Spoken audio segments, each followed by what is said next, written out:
আমরা আজকে দেখব কিভাবে কার্ড রিপোর্ট তৈরি করতে হয়।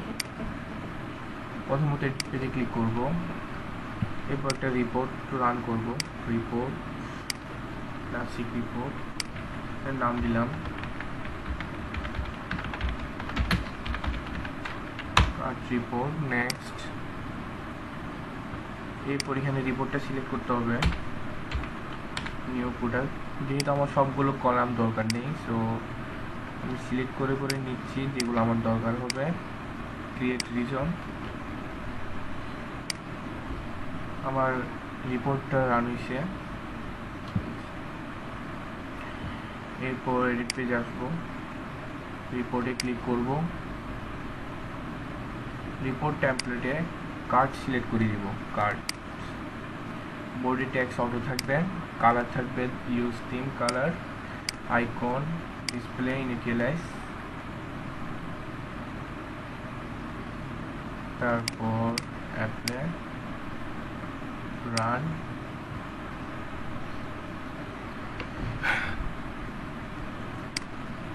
কার্ড রিপোর্টটা ওপেন হয়েছে, কিন্তু আমার কলাম অর্থাৎ আমার ট্যাবলের ডাটাগুলো শো করতেছে না। শো করার জন্য আমার কলামের নামগুলো করে দিতে হবে, অর্থাৎ রিপোর্টের কলামের নামগুলো করে দিতে হবে। Card title, card initials,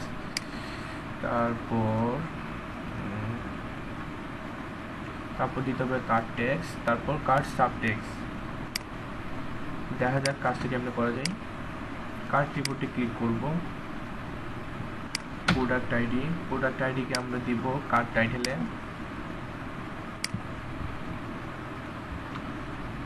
card title copy করলাম, এরপর ডাবল কোটেশন দিয়ে পেস্ট করলাম। তারপর কার্ড টেক্সট ইউজ করব প্রোডাক্টের নাম, তাহলে ডাবল কোটেশন দিলাম, লিখলাম কার্ড টেক্সট। এরপর লিস্ট প্রাইসটা দিলাম,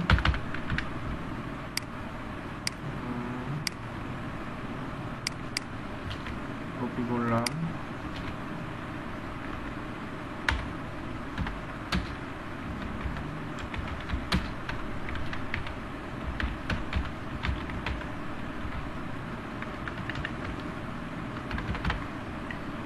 তারপর অ্যাপ্লাই দিলাম।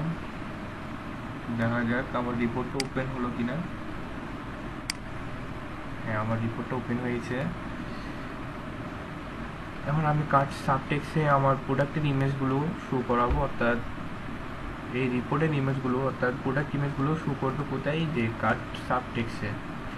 তার জন্য কার্ড রিপোর্টে ক্লিক করব, এরপর ইমেজ শো করানোর জন্য একটা কোড লিখতে হয়। কোডটা কপি করলাম, পেস্ট করলাম, এইখানে একটু এডিট করে দিতে হবে। যে প্রোডাক্ট ইমেজটা কপি করলাম, করে ইমেজ 1-এ পেস্ট করব। এরপর প্রোডাক্ট নেম ঠিক থাকবে, প্রোডাক্ট নেম এখানেও ঠিক থাকবে। এরপর এই জায়গায় পেস্ট করলাম প্রোডাক্ট ইমেজ, নাম দিলাম 4, অর্থাৎ ইমেজটা কোন পেজ থেকে আপলোড হচ্ছে। আমার ইমেজটা এই পেজ থেকে আপলোড হচ্ছে, পেজের নাম্বার হচ্ছে 4, সো আমি এখানে 4 দিলাম। প্রোডাক্ট ইমেজ, এই প্রোডাক্ট ইমেজটা কেটে দিব। তারপর এই যে কোডটা লিখলাম, সম্পূর্ণ কোডটা একটা কলামের জন্য লেখা হলো, ওই কলামের নামটা দিতে হবে। ওই নামটা হবে কার্ড সাবটেক্সট। এরপর যেহেতু কোনো কলাম নেই, সো কমাটা কেটে দিব, অ্যাপ্লাই। এরপর রিপোর্টে ক্লিক করব, কার্ড সাবটেক্সে ক্লিক করব, ডিসপ্লেতে ক্লিক করে স্ট্যান্ডার্ড রিপোর্ট করলাম, অ্যাপ্লাই। দেখা যাক। হ্যাঁ, আমার রিপোর্ট ওপেন হলো। এখন এখানে একটা কাজ বাকি আছে, ওটা হচ্ছে লিঙ্ক। আমরা প্রত্যেকটা প্রোডাক্টের সাথে একটা লিঙ্ক দিয়ে দিব, যাতে ওই লিঙ্কে ক্লিক করলে প্রোডাক্টের ডিটেলসটা যাতে শো হয় অন্য পেজ থেকে। এই কাজটা করার জন্য অন্য একটা পেজ ক্রিয়েট করতে হবে এবং ওই পেজের মধ্যে একটা রিপোর্ট রাখতে হবে। তো প্রথমত এডিট পেজে আসবো, পেজ নাম দিলাম ডিটেলস, নেক্সট ফিনিশ। এরপর এখানে রিপোর্ট অ্যাড করে দিব, রিপোর্ট নেক্সট।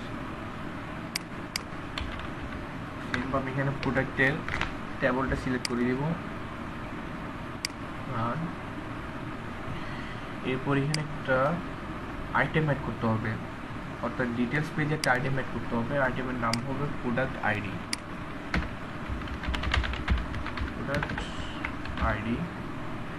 নেক্সট, আবার নেক্সট ক্রিয়েট আইটেম। এবার প্রোডাক্ট আইটেমে আইডিতে ক্লিক করে হিডেন করে দিব, যাতে প্রোডাক্টটা দেখা না যায়, এবং প্রোডাক্টের নামটা কপি করব। এরপর রিপোর্টে ক্লিক করব, অর্থাৎ ডিটেলস রিপোর্টে ক্লিক করে এসে একটা হোয়ার কন্ডিশন ইউজ করব, হোয়ার প্রোডাক্ট আইডি ইকুয়াল, পেস্ট করলাম, অ্যাপ্লাই দিব।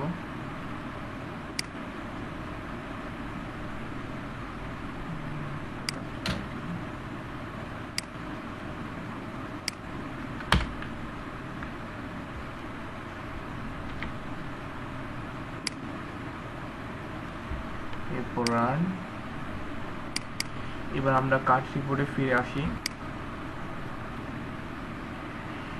এখন আমরা প্রোডাক্টের সাথে লিঙ্কটা দিয়ে দিব, অর্থাৎ প্রোডাক্ট আইডিতে। তার জন্য এডিট পেজে আসবো, রিপোর্টে ক্লিক করব, পর প্রোডাক্ট আইডি মানে হচ্ছে কার্ট টাইটেল, আর টাইটেলে আসার পর লিঙ্ক টেক্সট, এখানে দিলাম রেড মোড, লিঙ্ক অ্যাট্রিবিউট, অর্থাৎ রেড মোডটাকে কালার করার জন্য এখানে একটা ক্লাস ব্যবহার করব। এখন ডেঞ্জার মানে হচ্ছে একটা কালার, মানে কালারকে বোঝানো হচ্ছে। আমরা চাইলে এখানে ইনফরমেশন দিতে পারি, ইনফরমেশন দিলে অন্য একটা কালার নিবে। এরপর টার্গেট পেজ, কোন পেজের সাথে টার্গেট হচ্ছে, টার্গেট পেজ 6, অর্থাৎ details page, clear case 2, item হবে ডিটেলস পেজের প্রোডাক্ট আইডি। এরপর ভ্যালু হবে, অর্থাৎ ভ্যালুটা হবে আমার কার্ট রিপোর্টের কার্ট টাইটেল, অর্থাৎ কার্ট এই প্রোডাক্ট আইডি। Apply, run.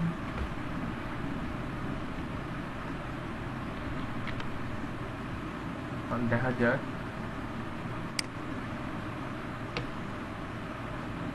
হ্যাঁ আমার প্রোডাক্টের ডিটেলসটা শো করলো। মানে অন্য একটা প্রোডাক্টে ক্লিক করি, সে প্রোডাক্টের ডিটেলসটা শো করতেছে। এই কাজটা মূলত অধিকাংশ ক্ষেত্রে, অর্থাৎ আপনি যখন অ্যাপেক্স যে কোনো ওয়েবসাইট তৈরি করবেন সেক্ষেত্রে অধিকাংশ মানে ইউজ ব্যবহার করতে হয়। যেমন আপনাকে একটা উদাহরণ দেখাচ্ছি, মোর ডিটেলস সহকারে আছে।